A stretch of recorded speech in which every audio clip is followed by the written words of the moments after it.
네, 우리 주변에 불쌍하다고 느껴지는 사람들이 참 많은 것 같습니다. 아무리 노력해도 바라는 것을 이루지 못해서 절망 가운데 빠져 있는 사람들, 혹은 인생을 포기해서 노숙자로 그렇게 살아나가는 사람들, 전쟁으로 인해 생겨나는 그런 수없이 많은 난민들, 그리고 돈이 없어서 공부하고 싶어도 하지 못하는 상황에 처해져 있는 그런 아이들, 그리고 이런 사람들을 볼 때마다 우리는 참 불쌍함을 많이 느끼고 있습니다. 우리는 삶을 살아나가면서 이렇게 불쌍한 사람들이 참 많은 것을 바라볼 수가 있습니다. TV를 통해서, 혹은 신문을 통해서, 혹은 주변 사람들의 이야기를 통해서 우리 주변에 참 불쌍한 사람들이 많다는 것을 우리는 많이 접할 수가 있습니다. 그래서 이 불쌍함이라는 감정이 우리는 일상생활에서 참 쉽게 접할 수 있는 그런 감정 중에 하나인 것 같습니다. 성도님들은 이 수많은 불쌍한 이야기 중에 어느 이야기가 가장 불쌍하다고 느껴지셨습니까? 아마 이 몇 가지 범주 안에 지금 떠오르신 그 생각이 들어가 있을 것 같습니다.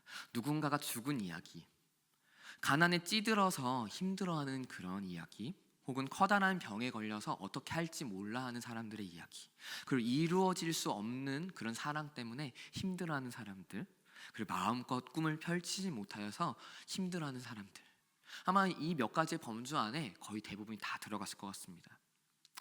그런데 정말 이런 이야기들의 주인공이 불쌍한 자일까요? 불쌍한 자일 수도 있을 것 같습니다. 근데 더 정확하게 한 번 더 질문을 하도록 하겠습니다. 정말 이런 불쌍한 감정을 불러일으키게 하는 사람들이 세상에서 가장 불쌍한 자일까요?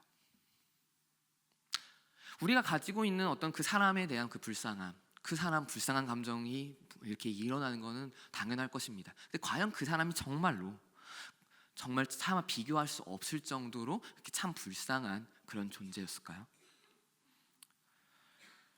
사실은 우리가 세상에서 가장 불쌍한 자라고 여겨지시진 않으십니까?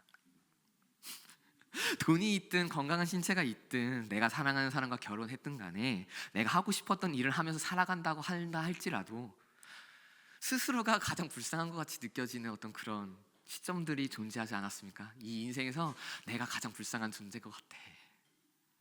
참 씁쓸합니다.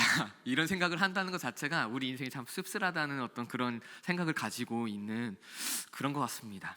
그래서 때로는 운이 없어서 그래 라는 어떤 그런 것들을 합리화하는 그런 모습들도 우리 안에 있었던 것 같습니다. 우리는 어쩌면 이런 감정을 평생 가지고 살아나갈 수밖에 없는 존재인 것 같습니다. 오늘은 저는 이 불쌍한 자에 대한 개념을 좀 한번 바꿔드리려고 합니다. 우리가 흔히 생각하는 그 불쌍함의 개념과 오늘 성경에서 말하고 있는 그 불쌍함의 그 개념이 조금은 다른 모습을 보여주고 있습니다. 그래서 오늘 제가 이 불쌍함이란 개념에 대해서 좀 바꿔드리고, 그리고 이 불쌍한 자의 신세에서 벗어나는 것이 도대체 어떤 것인지 그런 것들을 제가 좀 이야기를 하려고 합니다. 오늘 본문을 보면 먼저 당시 상황에 대해서 설명을 하고 있습니다. 같이 30절과 31절을 다시 한번 읽어보도록 하겠습니다. 30절, 31절입니다. 사도들이 예수께 모여 자기들의 행한 것과 가르친 것을 낱낱이 고하니 이르시되 너희는 따로 한적한 곳에 가서 잠깐 쉬어라 하시니 이는 오고 가는 사람이 많아 음식 먹을 겨를도 없음이라. 아멘. 여기서 보면은 사도들이 등장을 합니다. 이 사도들은 이제 예수님의 제자들을 칭하는 또 다른 표현이기도 합니다. 그러니까 예수님의 제자라고 생각하시면 됩니다. 그래서 복음서를 보다 보면은 예수님께서 이 제자들을 파송시키는 장면이 몇 군데에 이제 등장을 합니다. 너희들은 가가지고 내가 알려준 것을 전했으면 좋겠다 하면서 다양한 모습으로 파송을 보냅니다. 아마 그 이후에 예수님을 만난 다음에 일어난 사건인 것 같습니다.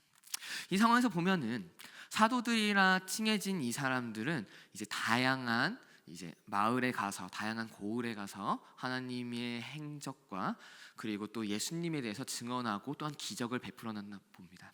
그래서 예수님한테 돌아와서 미주알, 고주알 여러 가지 자기가 했던 것들을 하나하나 간증하고 또한 알려주기 시작합니다. 그래서 막 신나서 막 이렇게 떠들고 있습니다. 근데 예수님이 이 제자들을 찬찬히 하나하나 살펴봤더니 다 헬쑥했나 봅니다. 그리고 와가지고 이 사람들이 너무 잠깐 쉬지 않고 계속해서 여러 가지 예수님의 사역을 도와주면서 일을 했나 봅니다. 그래서 예수님께서 이 제자들에게 이렇게 얘기를 합니다. 잠깐 쉬어라. 너희가 따로 한적한 곳으로 가서 잠깐 쉬어라. 지금 상황이 오고 가는 사람들이 너무나도 많아서 잠깐 그 음식 먹을 겨를도 없으니까, 쉴 시간이 도대체가 없으니까 잠깐 한적한 곳에 가서 좀만 쉬어라 라고 예수님은 이 제자들에게 말씀을 해주셨습니다. 그런데 31절을 이제 살펴보면은, 이제 30절과 31절 살펴보면은 여기서 불쌍하다라는 표현이 등장했습니까? 등장하지 않았습니다. 그러면 이 불쌍하다라는 표현이 언제 등장을 하느냐? 나중에 34절에 가서 이제 등장을 합니다. 우리 이 시간 다시 32절부터 34절을 한 번 더 읽기를 원합니다. 이에 배를 타고 따로 한적한 곳에 갈새 그들이 가는 것을 보고 많은 사람이 그들인 줄 안지라. 모든 고을로부터 도보로 그곳에 달려와 그들보다 먼저 갔더라. 예수께서 나오사 큰 무리를 보시고 그 목자 없는 양 같음으로 인하여 불쌍히 여기사 이에 여러 가지로 가르치시더라. 아멘. 여기서 겨우 34절까지 가서야 불쌍하다는 그런 표현이 등장을 합니다. 그런데 참 신기한 게 있습니다. 이 불쌍하다는 표현이요, 제자들에게 가지 않았습니다. 분명히 그 불쌍한 마음은 있었겠죠. 그러니까 한적한 곳에 가서 잠깐 쉬어라는 표현은 있겠지만, 그런데 이 불쌍하다는 표현을 성경에서 누구에게 사용하고 있느냐? 그 무리에게, 제자들이 잠깐 한적한 곳으로 가기 위해서 가는 것을 보고, 와, 저 사람들 저기로 간다, 우리 저 사람 따라가자, 심지어는 먼저 가가지고 기다렸었던 그 무리들을 보고 성경에서는 불쌍하다라고 이야기하고 있습니다. 이 예수님의 제자들은 예수님이 명령하셨으니까 사방에 흩어져서 여러 고을로 가서 예수님에 대해서 증언하였고, 예수님이 알려주신 가르침에 대해서 분명하게 선포하고 또한 기적을 행하며 열심히 사역을 했을 겁니다. 그러니까 그 사람들이 예수님의 제자들을 보고서 따라갔겠죠. 예수님의 제자들의 그 행적이, 예수님의 그 가르침을 들고 나갔었던 그 제자들의 행적이 얼마나 뛰어났을까 한번 생각을 해보면 아마 100% 뛰어났을 겁니다. 우리도 그렇지 않습니까? 그 뛰어난 행적이 없으면 누가 따라가겠습니까? 거기에 도대체 알맹이가 아무것도 없고 뭔가 뛰어남이 아무것도 없었다면 누가 따라가겠습니까? 분명히 그 예수님의 제자들은 행적이 굉장히 뛰어났을 겁니다. 왜요? 예수님의 가르침을 들고 갔으니까. 하나님의 능력을 말미암아 수많은 기적과 또한 예수님의 가르침이었기 때문에 분명히 그 안에서 권세가 일어났을 겁니다. 그러니까 그 무리들이 막 쫓아나갔을 것입니다. 심지어는 그 집요함이 얼마나 집요했는지, 그 사람들이 어디로 갔는지 어떻게 알고는 먼저 미리 가서 대기할 정도로 있었습니다. 그런데 이런 자들을 보면서 예수님은 제자들에게 불쌍하다고 표현하지 않고 이 자들에게, 이 무리에게 불쌍하다라고 표현을 했습니다. 왜 그랬었을까요? 34절을 한 번만 더 읽어보도록 하겠습니다. 34절입니다. 예수께서 나오사 큰 무리를 보시고 그 목자 없는 양 같음으로 인하여 불쌍히 여기사 이에 여러 가지로 가르치시더라. 뭐라고 말씀하고 있습니까? 그 목자 없는 양 같음으로 인하여. 이 목자 없는 양이라는 표현이 도대체 무엇이었을까요? 저라면은, 제가 예수님이었다면은 저는 그 무리들이 불쌍하지 않았을 것 같습니다. 저는 제자들이 불쌍했을 거예요. 열심히 사역해가지고 그렇게 고생해가지고 그렇게 열심을 부렸던 그 사람들이 돌아와가지고 차마 밥 먹을 시간조차 없을 정도로 계속해서 사역하고 막 그렇게 노력했었던 그 사람들 얼마나 불쌍해 보여요. 오히려 그 무리들이 미웠을 것 같습니다. 내가 사랑하는 저 제자들, 저렇게 노력하고 고생했던 그 제자들을 왜 그렇게 계속해서 괴롭히느냐, 조금은 쉬게 해줘야 될 거 아니냐. 그래, 다시 한번 그 사람들에게 가가지고 뭐 이야기하고 이 말씀 듣겠다고 막 가는 건 좋다, 이겁니다. 근데 문제는 뭐냐면은 도대체 쉴 시간은 줘야죠. 얼마나 그 제자들이 불쌍합니까? 저라면 그랬을 것 같아요. 저라면은 그 무리들이 불쌍한 게 아니라 예수님의 제자들이 불쌍했을 것 같습니다. 그래가지고 차라리 야 제자들아 기다려봐, 내가 나가서 대신 해줄게, 좀 쉬어봐라, 어떻게 좀, 이 불쌍하다, 그랬을 것 같습니다. 근데 예수님은 그 불쌍한 초점이 완전히 다릅니다. 목자 없는 양 같은, 이것을 조금은 더 쉽게 파악하기 위해서 제가 이 본문을 읽으면서 떠올랐던 한 성경 구절을 같이 읽었으면 좋겠습니다. 사사기 21장 25절입니다. 함께 읽도록 하겠습니다. 그때에 이스라엘에 왕이 없으므로 사람이 각기 자기의 소견에 옳은 대로 행하였더라. 아멘. 목자 없는 양 같은 그 자들이, 저는 요 사사기 표현하고 동일한 표현이라고 느껴졌습니다.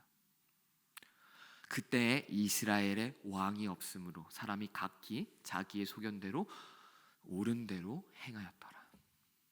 근데 여기서 한 가지 질문이 등장합니다.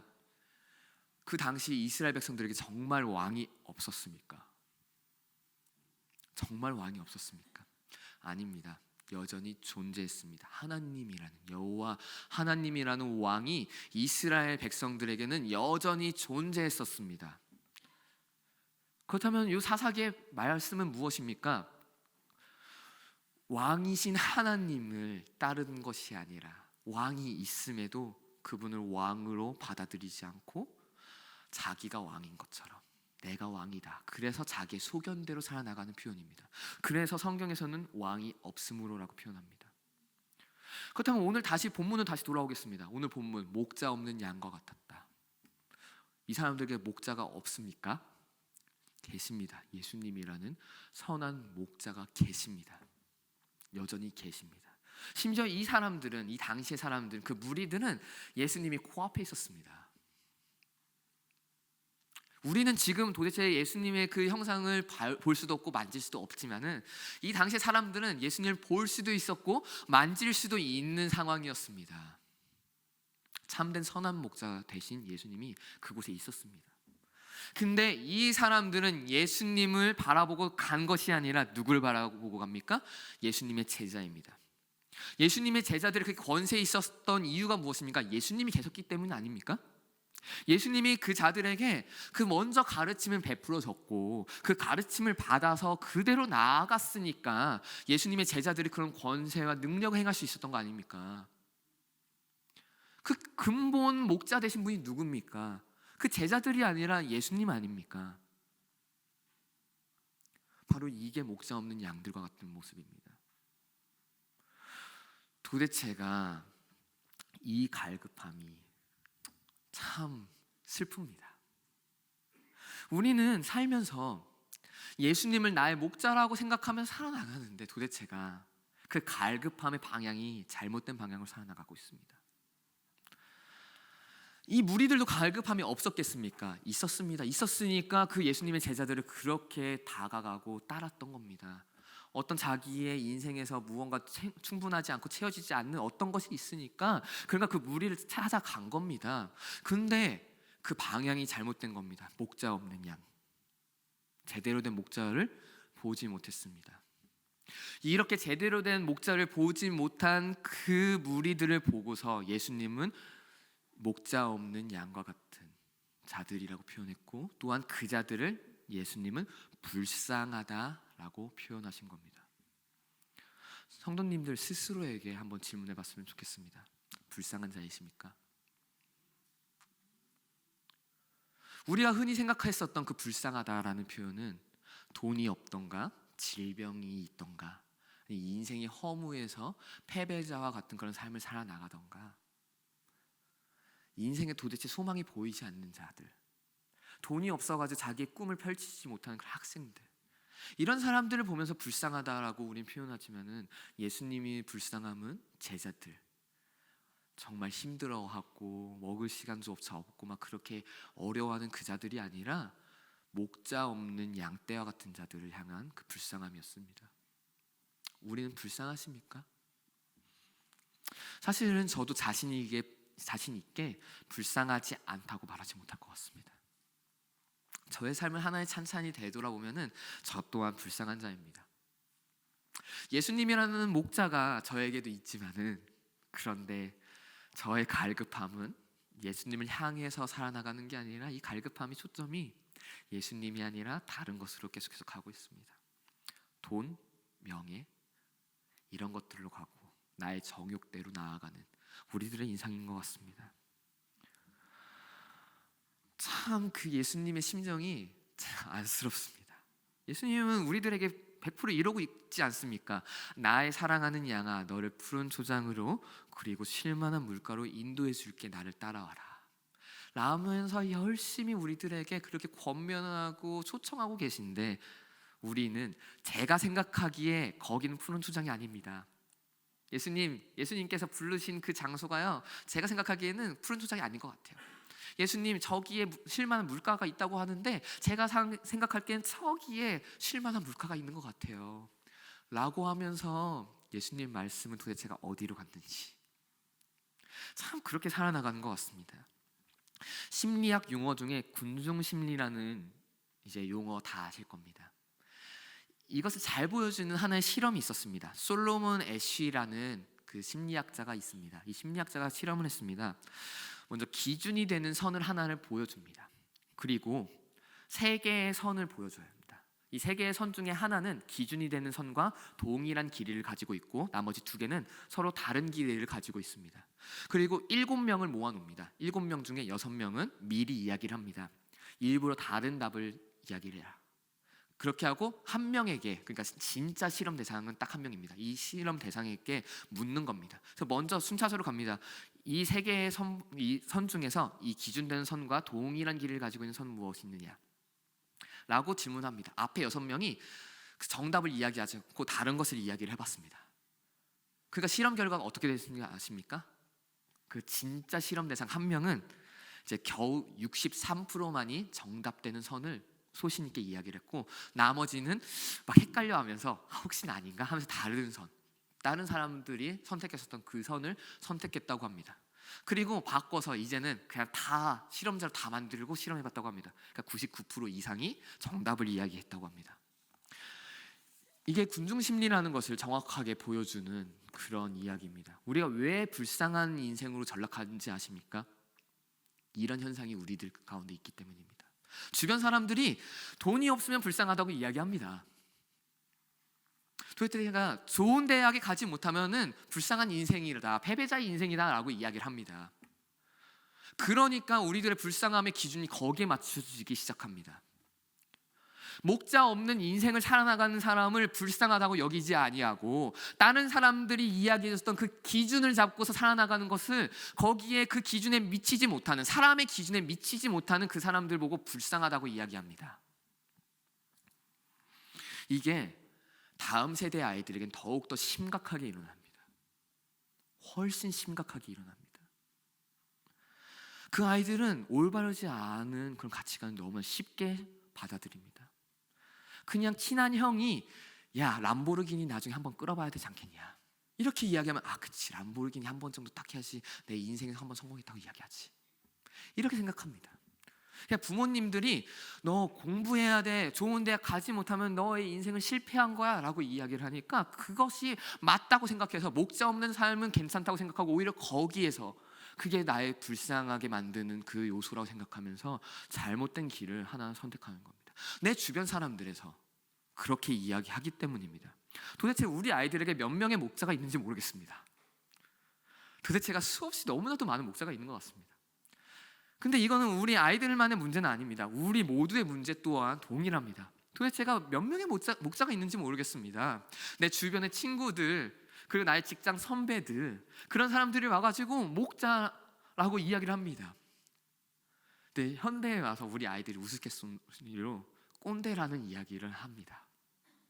결국은 내가 목자의 역할을 해줄게, 내 말이 맞아, 날 따라와야 돼, 그게 진리야 라고 이야기하는 그런 모습들입니다. 근데 거기에 진짜 그런 진리가 있습니까? 전혀 그렇지 않습니다.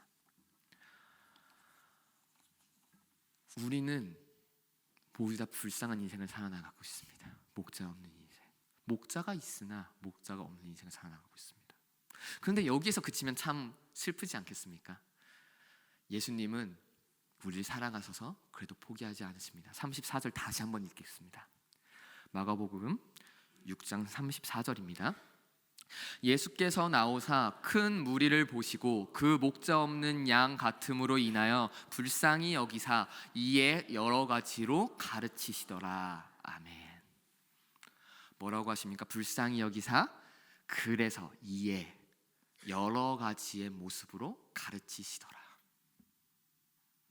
이 여러 가지라는 것이 굉장히 눈여겨봐야 됩니다. 이것은 단 하나의 방법만 사용하신다는 게 아닙니다. 그냥 단순히 우리 그 주일날 와서 설교를 통해서만 가르치고 계시다는 게 아닙니다. 여러 가지 모습, 무엇입니까? 우리 삶의 다양한 경험들을 통해서, 그리고 성령님의 인도하심으로, 그리고 우리 교회 공동체 안에서의 서로 기도해주고 복돋아주시는 그런 다양한 모습을 통해서 여러 가지의 모습으로 하나님은 우리들에게 가르쳐 주십니다. 왜요? 목자 없는 삶에서 돌이켜서 목자 있는 삶으로 만들어 주시기 위해서. 여기에 우리의 소망이 있는 겁니다. 그렇기 때문에 우리는 불쌍한 자들이 아닙니다. 이랬다 저랬다 하죠. 불쌍한 사람들이라고 이야기했다가 불쌍하지 않은 사람이라고 하고. 왜냐하면 우리는 목자가 있습니다. 예수님이라는 선한 목자, 좋은 꼴을 먹여주시고 쉴만한 물가로 인도해주시는 그 목자가 있기 때문에 우리는 불쌍한 존재들이 아닙니다. 문제는 우리가 그 목자를 따르지 못하니까, 그러니까 불쌍한 인생을 사는 겁니다. 해결책은 나왔습니다. 그다음 우리가 우리 인생에서 불쌍하지 않은 인생을 살아나가는 방법은 무엇입니까? 예수님을 따라가는 겁니다. 주변의 사람들의 기준이 아닙니다. 솔로몬 애쉬의 그것처럼 거기에서 그 나머지 37%의 사람들이 아니라 63% 안에 두십시오. 예수님이 진리라고 우리가 믿기 때문에, 그분이 우리의 유일한 길이요 진리요 생명이라는 것을 믿기 때문에 그분을 선택하십시오. 그러면 우리는 불쌍한 인생이 아닙니다. 이 시간에도 예수님은 우리를 변화시켜 주시기 위해 가르치시고 그분의 열심으로 우리를 인생을 끌어가십니다. 여기에서 목자 없는 우리 인생에서 친히 목자가 되어 주신 겁니다. 그러니까 우리가 그 예수님을 따라 나갔으면 좋겠습니다. 그래서 예수님이 목자로 계신 이 길을 따라가는 우리 신광교회 모든 성도님들 되시기를 간절히 소망합니다. 이 시간 우리 함께 기도하도록 하겠습니다.